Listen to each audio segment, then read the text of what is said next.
Narito na naman ang mainit na balita mula sa mundo ng politika. Sa wakas, pinayagan na nga makauwi sa bansa si dating Pangulong Rodrigo Roa Duterte sa ilalim ng humanitarian grounds. Isang desisyong ikinagulat ng marami at tila naging emosyonal pa nga ang kasalukuyang administrasyon, lalo na si President Kuting ng Norte Jr.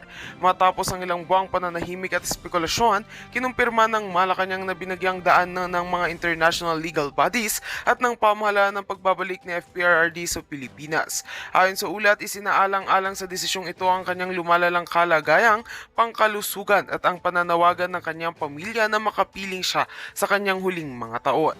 Ngunit tila hindi naging magaan ang pagtanggap dito ni President Marcos. Ayon sa mga insider, nanlumuraw si PBBM sa naging pasya, lalo't kasalukuyang nahaharap sa sensitibong political climate ang kanyang administrasyon. May mga haka-hakang posibleng magkaroon ito ng epekto sa kasalukuyang balanse ng kapangyarihan sa gobyerno. Samantala, wala pang pahayag si Duterte ukol sa kanyang pagbabalik, ngunit inaasang magsasalita ito sa mga susunod na araw. Abangan pa ang mga karagdagang detalye sa pagbabalik ng isang controversial ngunit makasaysayang leader ng ating bansa. At yan nga ang mga balitang ating pagkakatutukan, at kung bago ka pa lamang sa aking channel ay huwag kakalimutang mag-like, share and subscribe para updated ka sa aming mga bagong balita dito sa Tatak Pinas.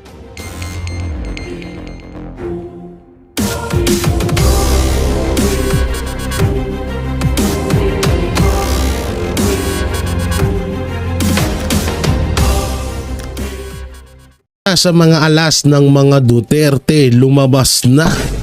At ito yung pag-uusapan ho natin ngayon na ikakagulantang ng palasyo.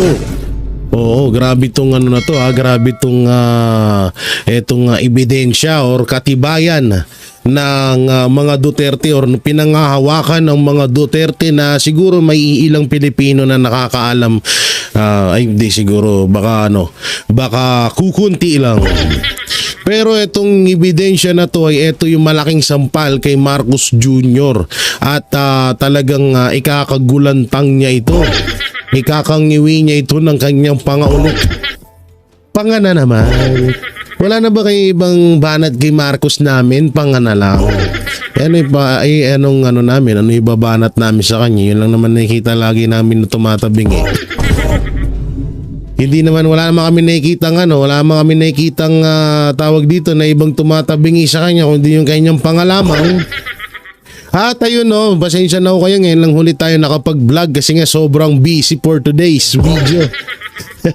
Hindi, na-busy ho tayo, galing ho tayo sa Nueva Ecija, galing po tayo sa Pampanga, galing tayo sa Pangasinan, at muntik nga na nga ho kaming dumaretso ho sa Olongapo. Oo, bali ako po ay nakasama sa pangangampanya para sa ating mga Duterte senatorial candidate. Siyempre, especially to Pastor Apollo C. Qubuloy.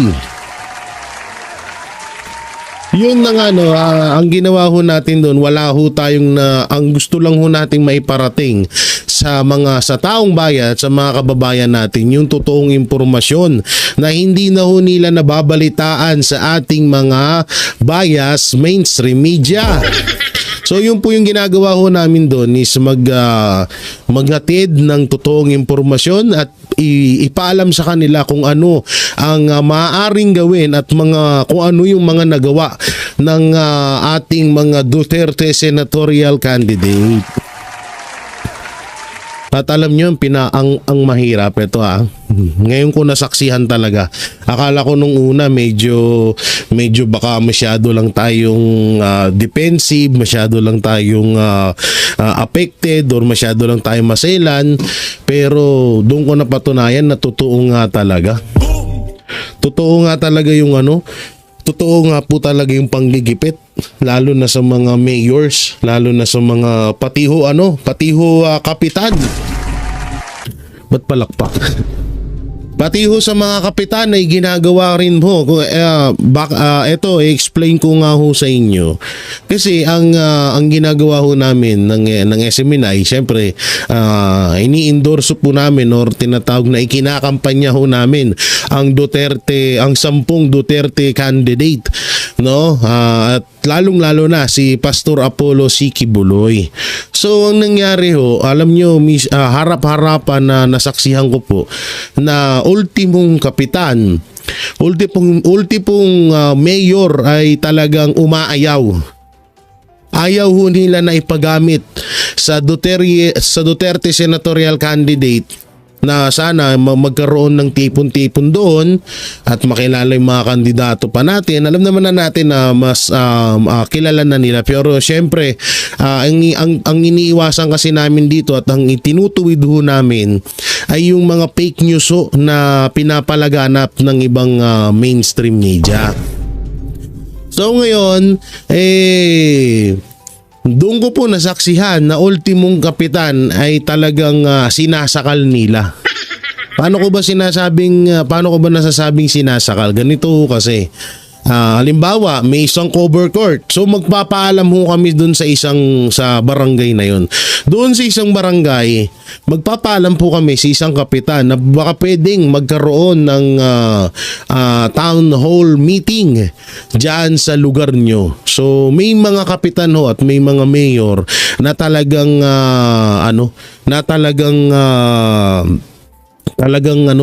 talagang ayaw nilang makapagdaos ang ayaw nilang makilala or ayaw nilang malaman ng mga membro or mga kababayan nila kung ano yung katotohanan na nangyayari sa likod ng kamera.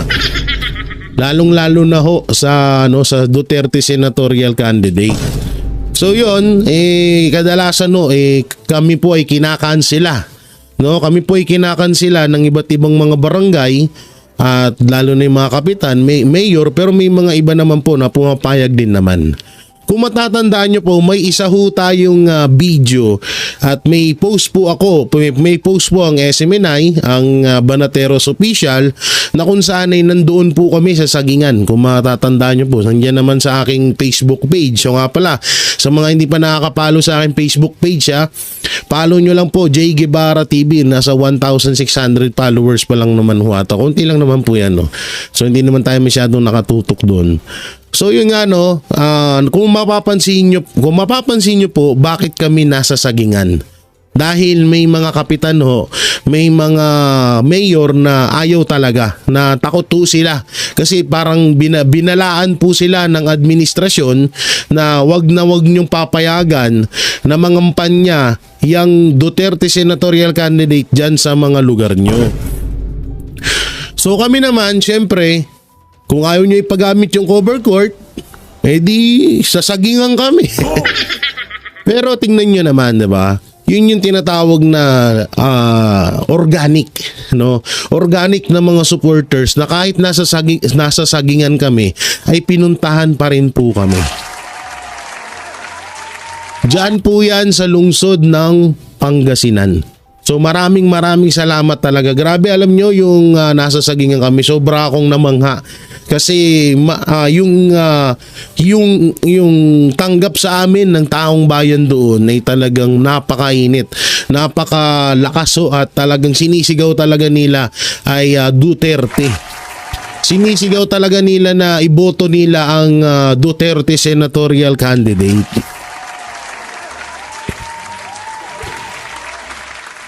At doon din natin napagtanto na talagang may mga kababayan ho tayo na na kulang or talagang kulang yung kanilang kaalaman or kulang yung kanilang impormasyon na natatanggap sa totoong nangyayaring balita.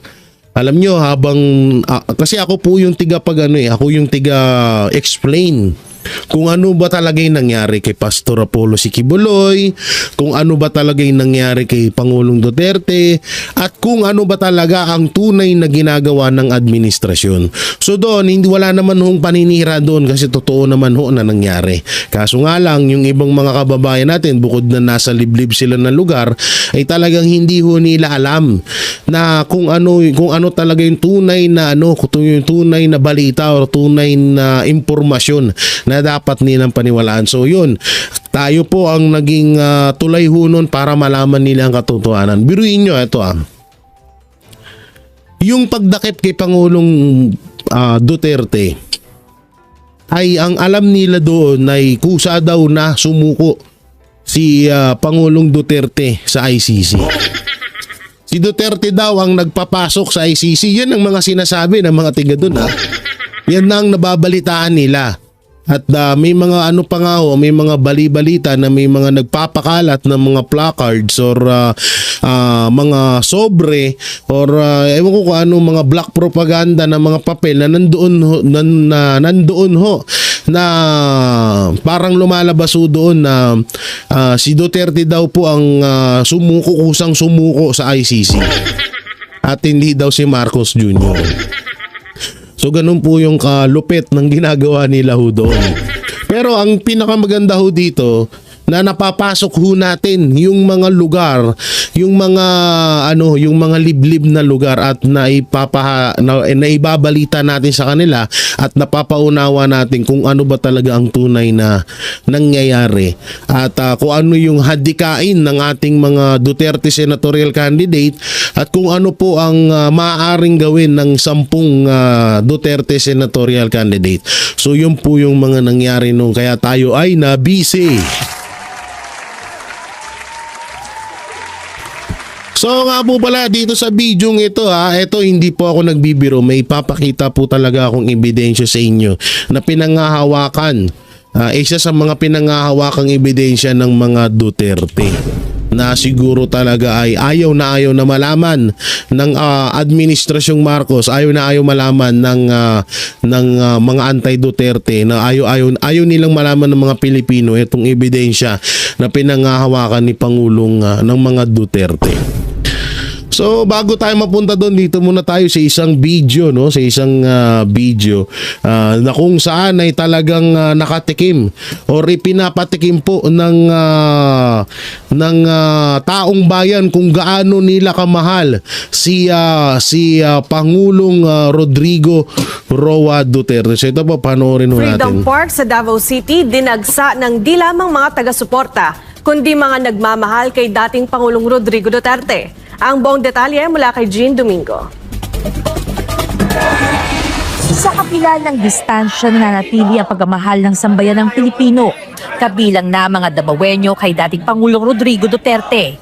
Patunay na dito ang selebrasyon ng kanyang kaarawan na sinalubong ng kanyang mga taga-suporta sa harap ng kanyang tahanan.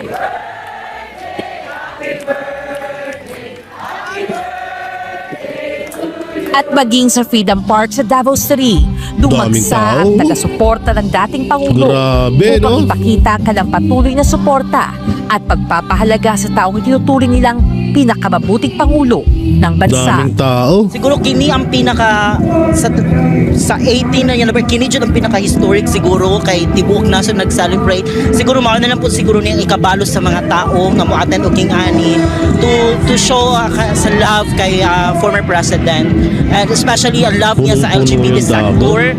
Actually, for me it's not just a celebration. No, this is my attendance here is to show that I have loved the former president, and this is also for me to be thankful for him for what he did to our country. Sana magpakatatag siya at magpakatatag siya. This is just a trial. So, inshallah, he will be fine and he will be back home soon. Sa naturang pagtitipon, makikita mga taga-suporta na may bitbit na tarpaulin, kandila at larawan ng dating Pangulo. Simbolo ng pasasalamat, pagbati at pangungulila. Alam nyo, etong nangyaring to, malaking sampal to kay Marcos Jr. Sa totoo lang, sobrang sakit nito sa pakiramdam. Biruin mo ikaw yung presidente, ikaw yung kinakamuhian ng taong bayan. Lahat ng mga Pilipino galit sa'yo. Samantalang etong naging presidente or tapos na yung kanyang termino, siya yung pinapahalagahan ng buong bansa. Ang sakit nun, di ba? It's so hurt, motherfucker. Joke lang. Hindi, totoo alam nyo, nakakahiya ito. Sa totoo lang. Alam nyo, yan si Marcos, pinipigilan niya lang Kaya nga, kung mapapansin nyo sa mga interview niya, asar na siya Pero alam nyo, etong nangyaring to, hindi lang naman to sa Davao kundi buong Pilipinas. Buong Pilipinas po ito. Biro mo, buong Pilipinas sumusuporta sa dating Pangulo. So sa madaling salita, walang kwenta yung nakaupong Pangulo ngayon. Yun ang totoo Ito, real talk tayo dito. Yun ang totoo. Hindi to gagawin ng mga Pilipino kung walang kwenta si Pangulong Duterte. Ginagawa nila to dahil mahal nila at talagang napakaganda at maituturing na best president ever sa kasaysayan ng Pilipinas, si Pangulong Duterte. Pustahan tayo, kahit mamatay si Marcos, walang ganito kadaming makikipagluksa sa kanya. Wag naman sana, kahit papano, wag naman sana, hindi natin pinapanalangin. Hindi, nakakahiya talaga to. Na biruin mo, ikaw yung presidente na dapat lahat ng simpatya nasa'yo. Pero wala Hindi, alam nyo, sa totoo lang, bistado na rin naman din kasi. Nung una na yung ginawa nyo kay Tebes, kay Bantag, kay Pastor Apollo Kibuloy, ay yung mga pinagpraktisan ay inyong mga doon nagsimula ang kagaguhan ng administrasyon. So ginawa nila yon. Ngayon, akala nila yung simpatya mapupunta sa kanila. Akala nila magiging goods yun, magiging magandang halimbawa. But may lumalabas. May lumalabas pa palang ganyan sa ano ko. Kahit sa OBS pala may ganun. Akala nila magiging okay yon. Akala nila ay magiging ito part ng natin to, success sa ginawa natin dito sa Pilipinas. Akala nila ganun. Pero hindi nila alam na mababaliktad lahat yon at kakamuhian sila ng taong bayan. Kahit papano, kahit ayoko pong maulit at ayoko pong gawin at ayokong mangyari ulit yung nangyari sa kay OJC. Lalong-lalo na kay Pastor. Pero yung pangyayaring yun ang nagmulat sa mata ng taong bayan kung gaano kahayop ang administrasyong Marcos. Totoo yan. Yun ang nagmulat, yun ang nagsimula na para mabisto ang kahayupan ni Marcos Jr. Kaya itong pangyayaring to, malaking sampal sa ito, Marcos. Ikaw ang presidente ng Pilipinas pero lahat ng mga taong to galit sa iyo. Ganon ka at mahal na mahal nila si Pangulong Duterte. Kaya nga ito yung buhay na ebidensya na sinasabihan nyo walang kwenta si Duterte. Walang nagawang maayos si Duterte. Puro pagpatay si Duterte. Walang kwentang presidente si Duterte. Ano tong mga putang ina nyo? Ano to? Ano tong kitang-kita sa screen libu-libong tao ang nagmamahal, milyon-milyong Pilipino ang nagmamahal sa mga Duterte. Kung walang kwenta ang mga Duterte, wala yang sila lahat yan. Tandaan nyo, saksak nyo sa kukotin yung mga hayop kayo. Okay, tuloy natin. High blood ako Ito po yung nakikita nyo sa likod. Ito po ay free water. This is from the OFWs and from our friends all over the Philippines. So, bali po, nag-ano po kami sa kanila ng donations for today. And then, we gathered, we have 10,000 bottles para sa mga Davaoeños solid DDS na nandito po ngayon to celebrate the birthday of our dear FPRRD. Actually, I do not really go out during celebrations like this, but I don't know, nasa loob kasi ang nasa loob ng galing yung parang I want to show my love for FPRRD. And actually this cause is not just for today. It will stay. The donation of the OFWs and my friends will be until makarating o makabalik si FPRRD dito sa Davao City. Grabe, palakpakan natin. Grabe talaga pagmamahal, palakpakan natin.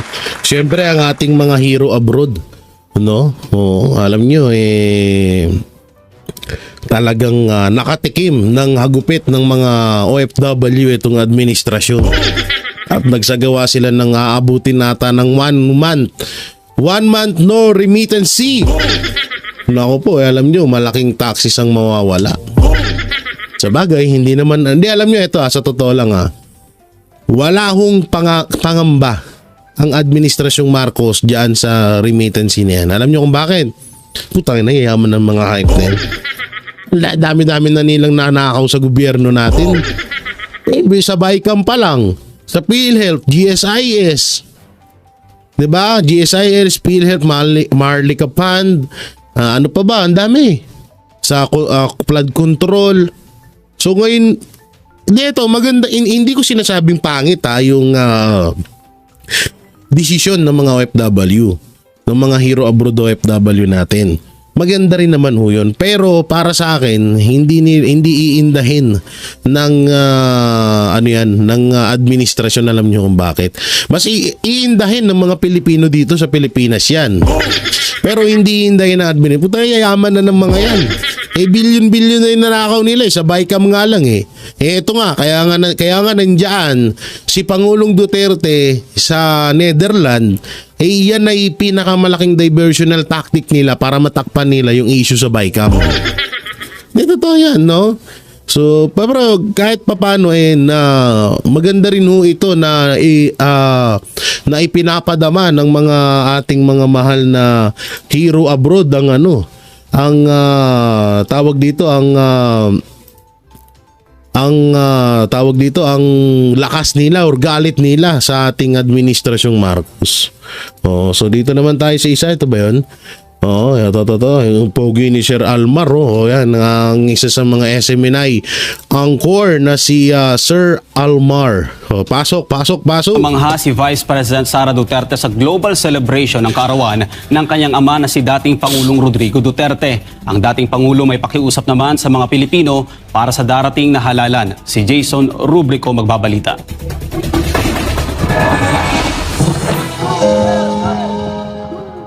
Namangha ang mundo sa makasaysayang selebrasyon ng ika-80 kaarawan ni dating Pangulong Rodrigo Duterte. Napuno ang malansangan, parke, gymnasiums at iba't ibang lugar ng milyong-milyong Pilipino na nakiisa sa global birthday celebration ni Tatay Digong. Si Vice President Sara Duterte nga hindi makapaniwala sa nag-uumapaw na suporta at pagmamahal na tinatanggap ng kanyang ama na si dating Pangulong Duterte. Tsaka biruin mo kauna-unahan mo ito sa kasaysayan ng buong mundo, hindi lang sa Pilipinas, na may ganitong presidente na sobrang minahal ng taong bayan. Sabi niya, sa kauna-unahang pagkakataon ay ngayon lang siya nakakakita ng ganitong klase ng birthday celebration.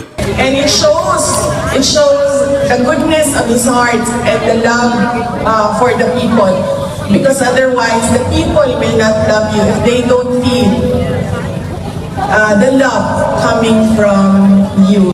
Nakiisa si VP Sara sa birthday celebration ng mga Pinoy sa The Hague, Netherlands para sa kanyang ama kung saan nagkaroon ng salo-salo sa labas ng International Criminal Court o ICC Detention Center. Dito ay kanyang hinimok ang mga Pinoy na ipagdasal si dating Pangulong Duterte na makauwi na sa Pilipinas. Idasal natin ngayong araw na ito na sana ay ibalik na siya doon sa Davao City sa Pilipinas. Dahil inaantay na siya doon ng mga Davaoenyo dahil siya ay meron pang term o darating pa yung term niya na magiging mayor pa siya ng Davao City. May pakiusap naman ang dating Pangulo para sa mga taga-suporta at sa mga kaibigang abogado nito. Sinabi niya na huwag tayong makialam sa kanyang kaso sa International Criminal Court. Hayaan natin ang kanyang mga abogado at ang korte mismo magdesisyon kung ano ang mangyayari o ano ang susundin kaparte ng proseso ng korte. Ayon kay dating Pangulong Duterte, kung gusto ng mga taga-suporta nito na ipahayag ang kanilang mga saloobin ay huwag nang isali ang paksa patungkol sa hinaharap niyang kaso sa ICC. Ipinabot din ng dating Pangulo ang panawagan nito sa mga Pilipino na suportahan ang senatorial slate ng PDP laban. At sinabi niya, hindi na niya magawang mangampaan niya tumayo sa stage doon sa Pilipinas at sabihan ng mga supporters kung bakit kailangan natin iboto yung 10 diretsyo at wala ng ibang kandidato na iboto. Kaugnay niyan ay ipinaalala rin ng dating Pangulo na kailangang bantayan ang boto ng mga Pilipino ngayong eleksyon. Yan na.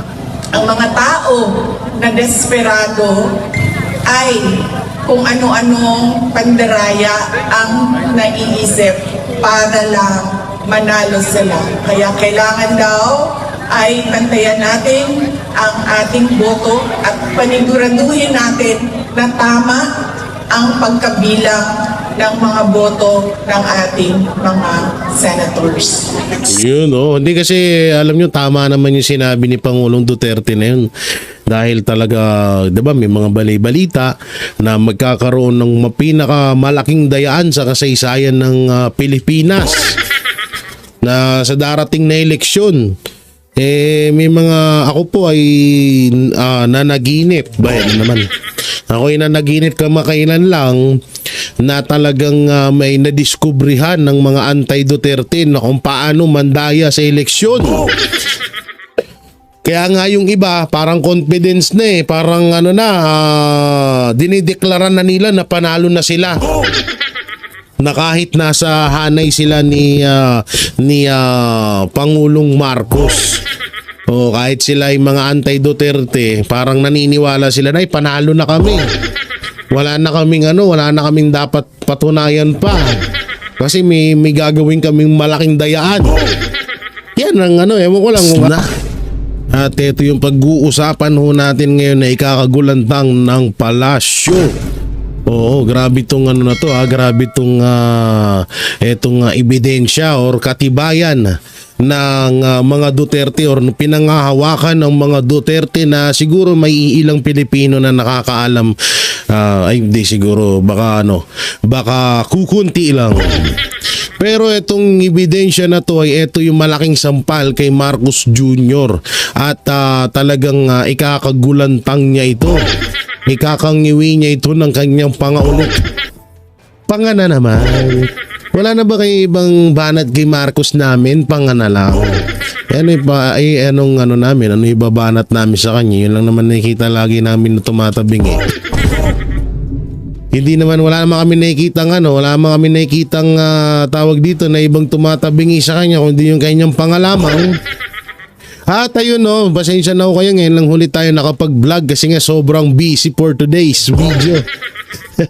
Hindi, na-busy tayo, galing tayo sa Nueva Ecija, galing po tayo sa Pampanga, galing tayo sa Pangasinan at muntik nga na nga kaming dumaretso sa Olongapo. Oo, bali ako po ay nakasama sa pangangampanya para sa ating mga Duterte senatorial candidate. Siyempre, especially to Pastor Apollo C. Qubuloy. Yun na ang ginawa natin doon, wala tayong ang gusto lang nating maiparating sa taong bayan, sa mga kababayan natin, yung totoong impormasyon na hindi na nila nababalitaan sa ating mga bias mainstream media. So yun po yung ginagawa namin doon is maghatid ng totoong impormasyon at ipaalam sa kanila kung ano ang maaaring gawin at kung ano yung mga nagawa ng ating mga Duterte senatorial candidate. At alam nyo, ang mahirap ito ngayon ko nasaksihan talaga.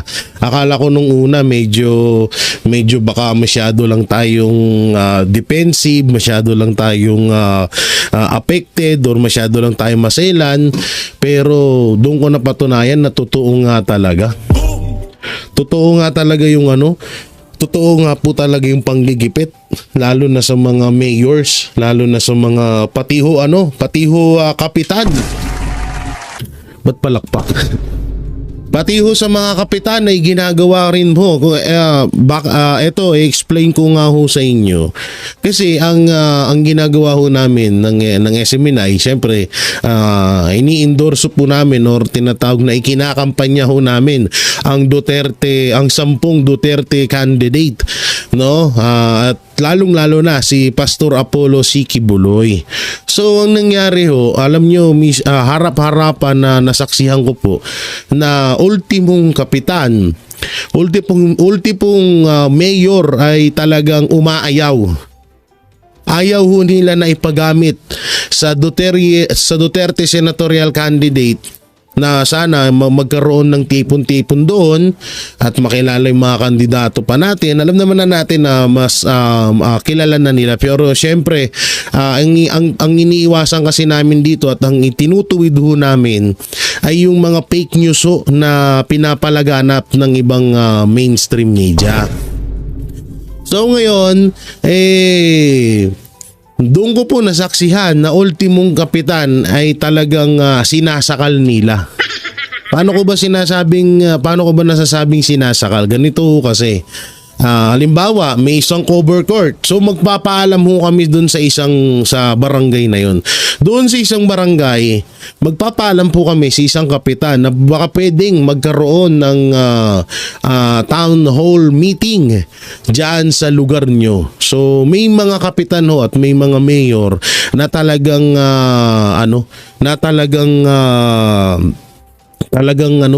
talagang ayaw nilang makapagdaos ang ayaw nilang makilala or ayaw nilang malaman ng mga membro or mga kababayan nila kung ano yung katotohanan na nangyayari sa likod ng kamera. Lalong-lalo na ho sa Duterte senatorial candidate. So yun, kadalasan kami po ay kinakansela. No, kami po ay kinakansela ng iba't ibang mga barangay at lalo na yung mga kapitan, mayor, pero may mga iba naman po na pumapayag din naman. Kung matatandaan nyo po, may isa ho tayong video at may post po ang SMNI, ang Banateros Official, na kung saan ay nandoon po kami sa Sagingan. Kung matatandaan nyo po, nandiyan naman sa aking Facebook page. So nga pala, sa mga hindi pa nakakapalo sa aking Facebook page, follow nyo lang po, J. Guevara TV. Nasa 1,600 followers pa lang naman ho ata. Kunti lang naman po yan. No? So hindi naman tayo masyadong nakatutok doon. So yun nga kung mapapansin nyo po, bakit kami nasa Sagingan? Dahil may mga kapitan ho, may mga mayor na ayaw talaga, na takot po sila. Kasi parang binalaan po sila ng administrasyon na wag nyong papayagan na mangampanya yung Duterte senatorial candidate dyan sa mga lugar nyo. So kami naman, syempre, kung ayaw nyo ipagamit yung cover court, edi sasagingan kami. Pero tingnan nyo naman, diba? Yun yung tinatawag na organic, no? Organic na mga supporters na kahit nasa sagingan kami, ay pinuntahan pa rin po kami. Diyan po yan sa lungsod ng Pangasinan. So maraming salamat talaga. Grabe, alam nyo yung nasa Sagingan kami, sobra akong namangha. Kasi yung tanggap sa amin ng taong bayan doon ay talagang napakainit, napakalakas at talagang sinisigaw talaga nila ay Duterte. Sinisigaw talaga nila na iboto nila ang Duterte senatorial candidate. At doon din natin napagtanto na talagang may mga kababayan ho tayo na na kulang or talagang kulang yung kanilang kaalaman or kulang yung kanilang impormasyon na natatanggap sa totoong nangyayaring balita. Alam nyo, kasi ako po yung ako yung tiga explain kung ano ba talaga yung nangyari kay Pastor Apollo Sikibuloy, kung ano ba talaga yung nangyari kay Pangulong Duterte, at kung ano ba talaga ang tunay na ginagawa ng administrasyon. So doon, wala naman hong paninira doon kasi totoo naman ho na nangyari. Kaso nga lang, yung ibang mga kababayan natin, bukod na nasa liblib sila ng lugar, ay talagang hindi ho nila alam na kung ano talaga yung tunay na yung tunay na balita o tunay na impormasyon na dapat nilang paniwalaan. So yun, tayo po ang naging tulay ho nun para malaman nila ang katotohanan. Biruin nyo, ito yung pagdakip kay Pangulong Duterte ay ang alam nila doon ay kusa daw na sumuko si Pangulong Duterte sa ICC. Si Duterte daw ang nagpapasok sa ICC. Yan ang mga sinasabi ng mga tiga doon. Yan na ang nababalitaan nila. At may mga may mga bali-balita na may mga nagpapakalat ng mga placards or mga sobre or ewan ko kung ano, mga black propaganda na mga papel na nandoon ho na parang lumalabas ho doon na si Duterte daw po ang kusang sumuko sa ICC at hindi daw si Marcos Jr. So ganun po yung kalupit ng ginagawa nila ho doon. Pero ang pinakamaganda ho dito na napapasok ho natin yung mga lugar, yung mga liblib na lugar at naibabalita natin sa kanila at napapaunawa natin kung ano ba talaga ang tunay na nangyayari at kung ano yung hadikain ng ating mga Duterte senatorial candidate at kung ano po ang maaaring gawin ng 10 Duterte senatorial candidate. So yun po yung mga nangyari nung kaya tayo ay nabisi. So nga po pala dito sa video ito ito hindi po ako nagbibiro, may papakita po talaga akong ebidensya sa inyo na pinangahawakan, isa sa mga pinangahawakang ebidensya ng mga Duterte na siguro talaga ay ayaw na malaman ng administrasyong Marcos, ayaw malaman ng mga anti-Duterte na ayaw nilang malaman ng mga Pilipino itong ebidensya na pinangahawakan ni Pangulong ng mga Duterte. So bago tayo mapunta doon, dito muna tayo sa isang video, sa isang video na kung saan ay talagang nakatikim or ipinapatikim po ng taong bayan kung gaano nila kamahal si Pangulong Rodrigo Roa Duterte. So ito po, panoorin natin. Freedom Park sa Davao City dinagsa ng di lamang mga taga-suporta kundi mga nagmamahal kay dating Pangulong Rodrigo Duterte. Ang buong detalye mula kay Jean Domingo. Sa kapila ng distansya na nanatili ang pagmamahal ng sambayan ng Pilipino, kabilang na mga Davaoenyo kay dating Pangulong Rodrigo Duterte. Patunay na dito ang selebrasyon ng kanyang kaarawan na sinalubong ng kanyang mga taga-suporta sa harap ng kanyang tahanan.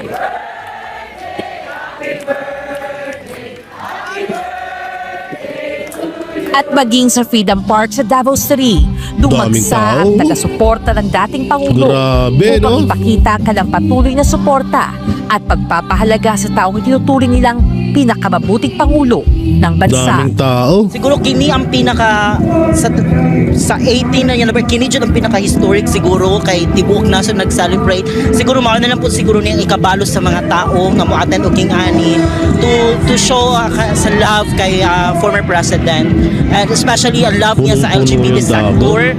Actually, for me, it's not just a celebration. No, this is my attendance here is to show that I have loved the former president, and this is also for me to be thankful for him for what he did to our country.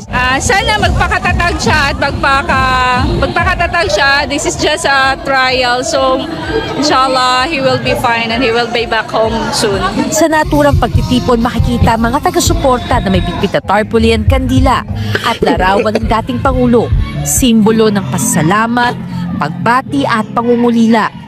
Alam nyo, etong nangyaring to, malaking sampal to kay Marcos Jr. Sa totoo lang, sobrang sakit nito sa pakiramdam. Biruin mo ikaw yung presidente, ikaw yung kinakamuhian ng taong bayan. Lahat ng mga Pilipino galit sa'yo. Samantalang etong naging presidente or tapos na yung kanyang termino, siya yung pinapahalagahan ng buong bansa. Ang sakit nun, di ba? It's so hurt, motherfucker. Joke lang. Hindi, totoo ha. Alam nyo, nakakahiya ito. Sa totoo lang.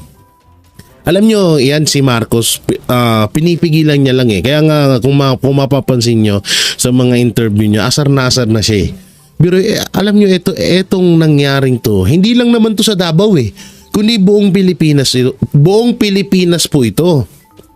Biro mo, buong Pilipinas sumusuporta sa dating Pangulo. So sa madaling salita, walang kwenta yung nakaupong Pangulo ngayon.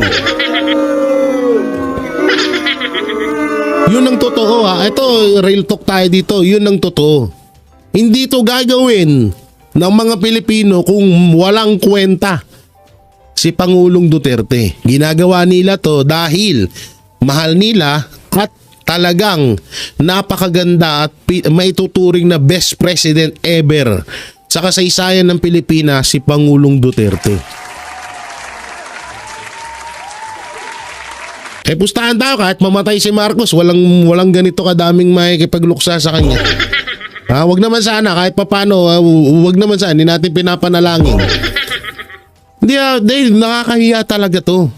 Na biruin mo, ikaw yung presidente na dapat lahat ng simpatya nasa iyo. Pero wala eh. Alam nyo, sa totoo lang, bistado na rin naman din kasi. Nung una na yung ginawa nyo kay Tebes, kay Bantag, kay Pastor Apollo Kibuloy, ay yung mga pinagpraktisan eh. Ay inyong mga doon nagsimula ang kagaguhan ng administrasyon. So ginawa nila yon. Ngayon, akala nila yung simpatya mapupunta sa kanila. Akala nila magiging goods yun, magiging magandang halimbawa. But may lumalabas. May lumalabas pa palang ganyan sa ano ko. Kahit sa OBS pala may ganun. Akala nila magiging okay yon. Akala nila ay magiging ito part ng natin to, success sa ginawa natin dito sa Pilipinas. Akala nila ganun. Pero hindi nila alam na mababaliktad lahat yon at kakamuhian sila ng taong bayan. Kahit papano, kahit ayoko pong maulit at ayoko pong gawin at ayokong mangyari ulit yung nangyari sa kay OJC. Lalong-lalo na kay Pastor. Pero yung pangyayaring yun ang nagmulat sa mata ng taong bayan kung gaano kahayop ang administrasyong Marcos. Totoo yan. Yun ang nagmulat, yun ang nagsimula na para mabisto ang kahayupan ni Marcos Jr. Kaya itong pangyayaring to, malaking sampal sa ito, Marcos.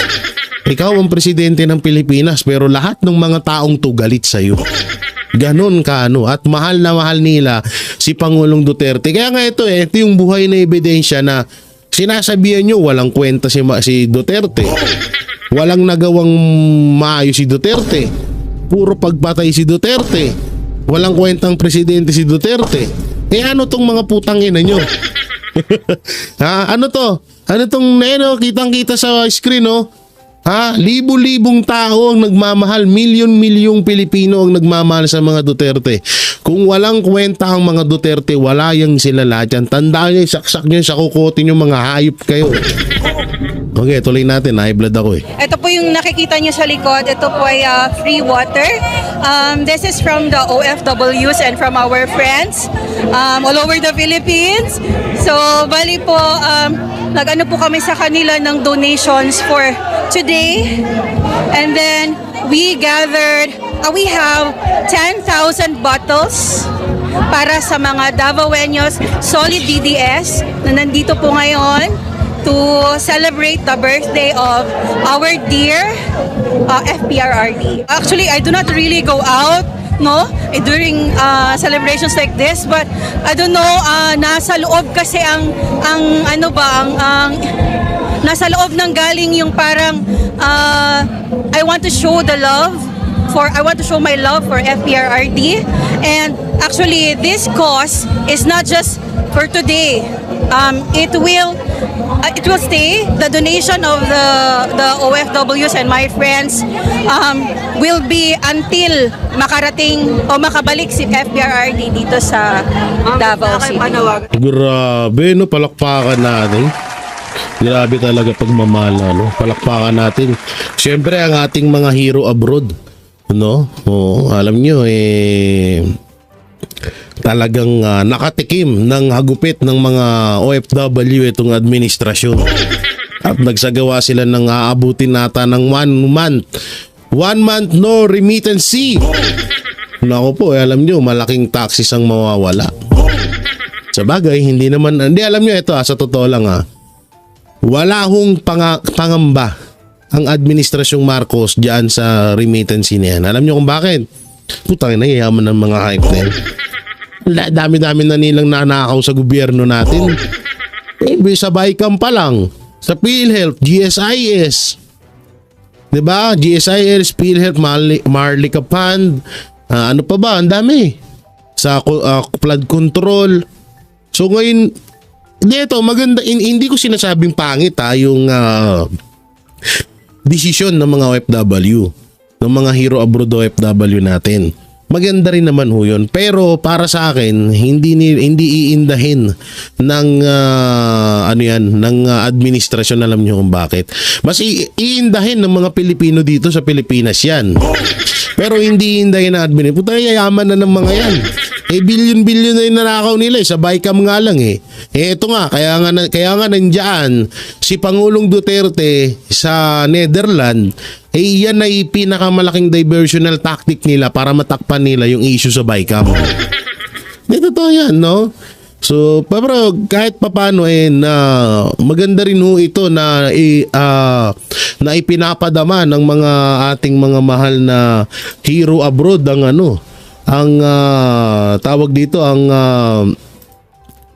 ang lakas nila or galit nila sa ating administrasyong Marcos. So dito naman tayo sa isa, ito ba yun? Ito. Yung pogi ni Sir Almar. Yan, ang isa sa mga SMNI angkor na si Sir Almar. Pasok. Mangha si Vice President Sara Duterte sa global celebration ng kaarawan ng kanyang ama na si dating Pangulong Rodrigo Duterte. Ang dating Pangulo may pakiusap naman sa mga Pilipino para sa darating na halalan. Si Jason Rubrico magbabalita.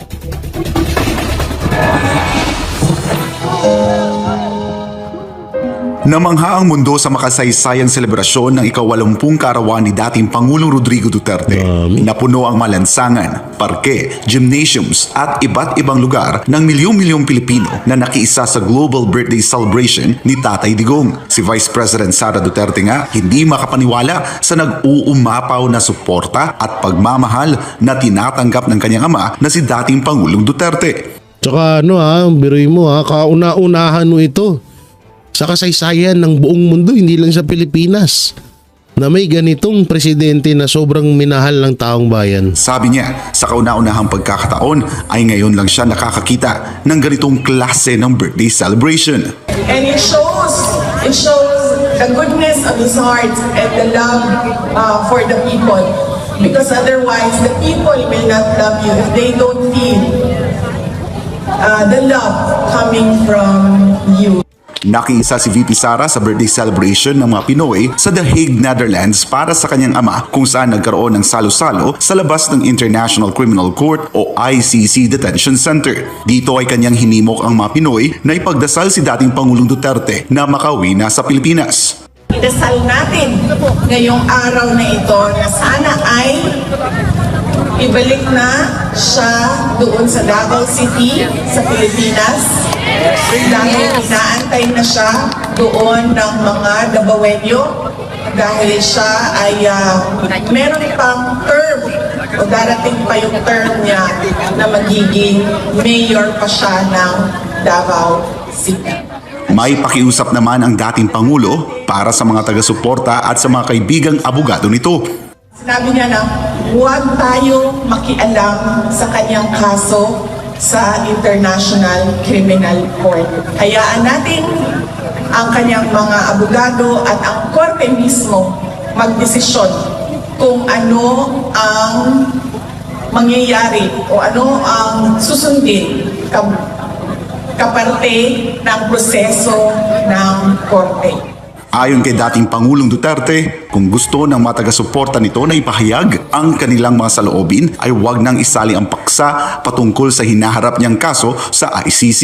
Ipinabot din ng dating Pangulo ang panawagan nito sa mga Pilipino na suportahan ang senatorial slate ng PDP laban. At sinabi niya, hindi na niya magawang mga paa niya tumayo sa stage doon sa Pilipinas at sabihan ng mga supporters kung bakit kailangan natin iboto yung 10 diretsyo at wala ng ibang kandidato na iboto. Kaugnay niyan ay ipinaalala rin ng dating Pangulo na kailangang bantayan ang boto ng mga Pilipino ngayong eleksyon. Yan na. Ang mga tao na desperado ay kung ano-anong pandaraya ang naiisip para lang manalo sila. Kaya kailangan daw ay bantayan natin ang ating boto at paniguraduhin natin na tama ang pagkabilang ng mga boto ng ating mga senators. Yun, oh. Hindi kasi, alam nyo, tama naman yung sinabi ni Pangulong Duterte na yun. Dahil talaga, di ba, may mga balita na magkakaroon ng pinakamalaking dayaan sa kasaysayan ng Pilipinas na sa darating na eleksyon. May mga, ako po ay nanaginip. Bayan naman. Ako ay nanaginip kamakailan lang na talagang may nadiskubrihan ng mga anti-Duterte na kung paano mandaya sa eleksyon. Kaya nga yung iba, parang confidence na parang dinideklara na nila na panalo na sila. Na kahit nasa hanay sila ni Pangulong Marcos o kahit sila ay mga anti-Duterte, parang naniniwala sila na panalo na kami. Wala na kaming dapat patunayan pa. Kasi may gagawin kaming malaking dayaan. Yan ang ewan ko lang kung